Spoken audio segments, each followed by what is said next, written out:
Hello, and welcome to the Underground Instructional Designer podcast, the podcast that brings clarity to instructional design and business through unconventional and creative thinking. So, in this episode today, we're going to be answering the question, what tools do I need to succeed as an instructional designer? And the emphasis is on need. What tools do I need to succeed? Okay, so I have set this up. It's unconventional thinking because right off the bat, you're going to think, oh, she's probably going to talk about Articulate Storyline and Articulate Rise and Adobe Creative Suite and Beyond and Camtasia and all the things that we've been primed and prepped to believe that those are the tools that we need to succeed as an instructional designer. Well, I've said it before, and you've heard me say this many times, that instructional design is so different at every different company. But when we think about what tools we really need to succeed, the first one is going to be communication. If you think about a tool, the communication is a tool. And if you're not effectively able to communicate with your leadership, your subject matter experts, or even your team members, then you're going to fail as an instructional designer. Communication is so important. And also the way that you communicate, because we want to ask our subject matter experts or our leadership team or whoever we're delivering products for, or e-learning courses or job aids or whatever it is. We got to ask them how they prefer to be communicated with, because that's really important. Some people, their calendar is jam-packed, and they might ask you to send them a message in Teams or Slack or something so that they can quickly answer you and then get back to whatever they need to do. And then you're able to quickly get your response without having to wait another week before you do a one-on-one connection or working meeting or something like that.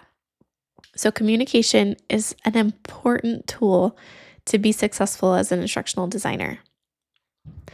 The second one I would say that I have learned as an instructional designer, but I did not come in knowing all of this, is project management.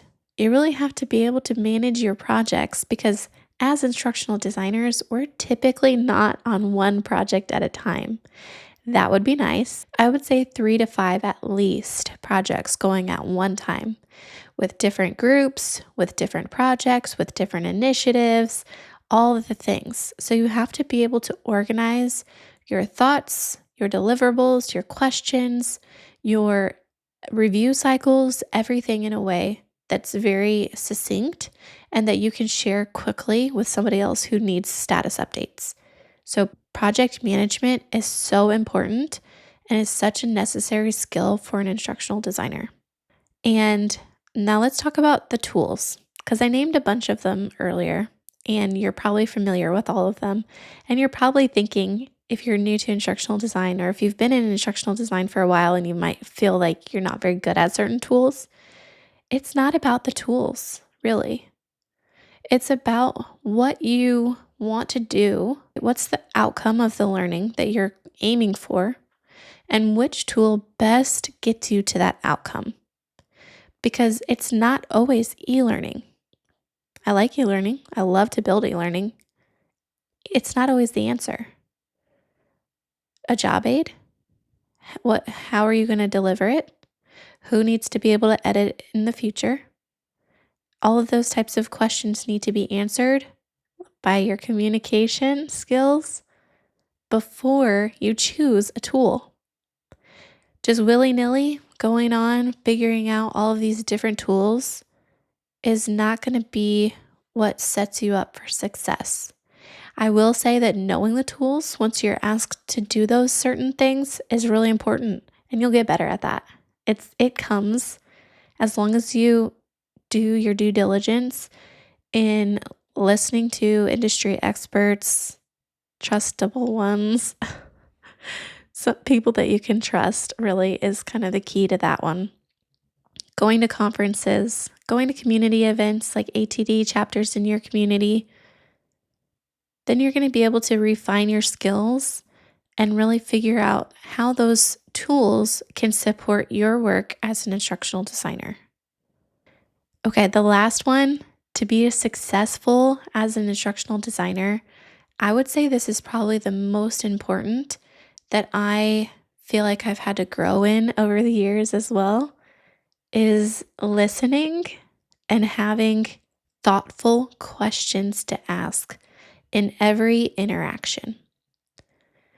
Because every time we get into a meeting, we have to have an agenda. Usually we're going for a goal, right? Even if we're doing a working meeting, you come in prepared to share what you've developed or questions that you have, or sharing resources or materials, right? If you don't have any questions, you're hoping that they're going to give you everything you need. And 9 times out of 10, subject matter experts, leaders, or even other designers are not going to give you everything that you need. Never. It's never going to happen. They're never going to say, here's all of the things that you're going to have to be prepared for before you go on and create or develop this learning experience. It usually doesn't happen unless they've been working and doing it for a long time and you're passing off a project. Then they probably have a lot of insight. But questions are going to be one of your biggest differentiators. Asking thoughtful questions, not just yes or no questions like, do you have an outline? Do you have a storyboard? Would you like to have a storyboard? Are there certain things you'd like on the storyboard? That's our expertise, right? We know that we typically have a storyboard. We know what to include in a storyboard. But when you're thinking about the content or when you're thinking about the tasks that the person's actually going to be doing in real life, or you're thinking about the environment that they're going to be in, is this going to be digital or is this going to be printed? Would you like this to be on mobile devices, or is it okay if it's only structured for laptops and computers? There's a lot of different questions that you need to be asking to make sure that your learning experiences are perfectly aligned to the audience and the goals of the course or the outcome.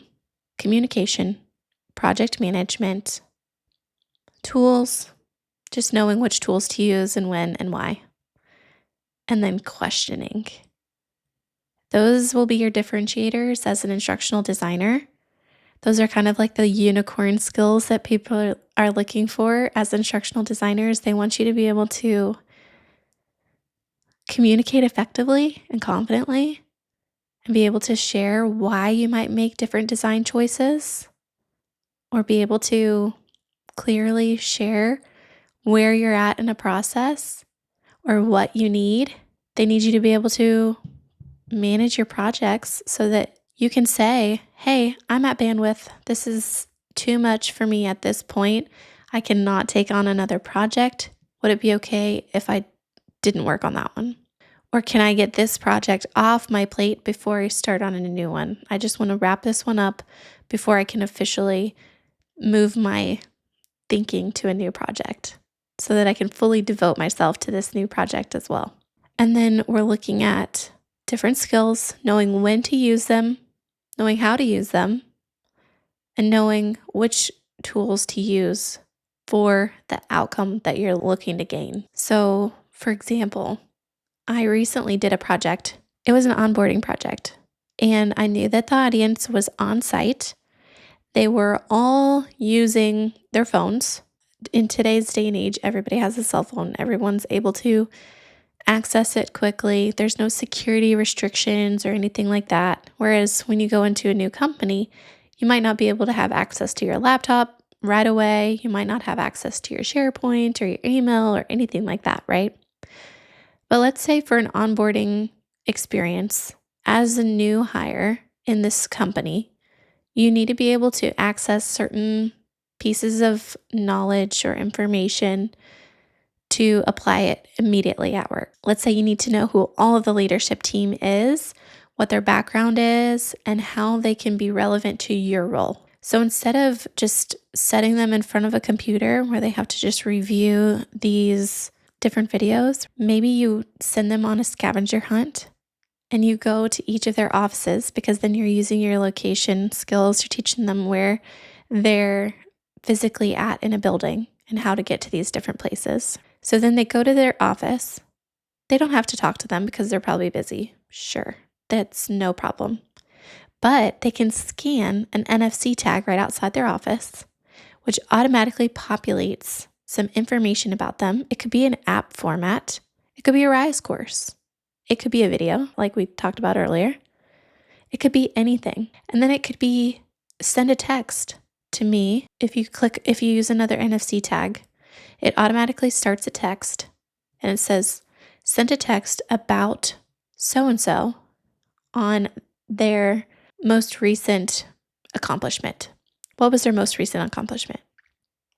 And then you can automatically have data coming in about what people are responding, what people are thinking. And it kind of gives that gamification aspect of an onboarding experience. They're able to kind of own their journey. That could have easily been an e-learning, but I didn't want to create an e-learning because it didn't feel connected to what they were actually doing in their space and what could engage them in a different way. So figuring out the tools that you can use and how to use them and when to use them is really important. And then the last one is figuring out how to ask questions better. It's not just yes or no questions. It's not just, I'm trying to get through this. I know we both don't want to be here, Ask authentic, real questions that get your person, whoever it is in front of you, whether it be virtually or in person, get them talking. Because the more that they're talking, the more that you build a relationship and the more you build trust. So then when you get into your review cycles, you've already built that trust that they know you, they have talked to you, you understand what they're looking for. You've been able to take those questions that you asked and frame it so that everything that you deliver is on par with their expectations, their vision, and their goals. Sometimes we need to just make other leaders look really good to their bosses. Let me just be frank with you. So by you listening and giving them that space and asking those right questions, then you're going to be successful as an instructional designer.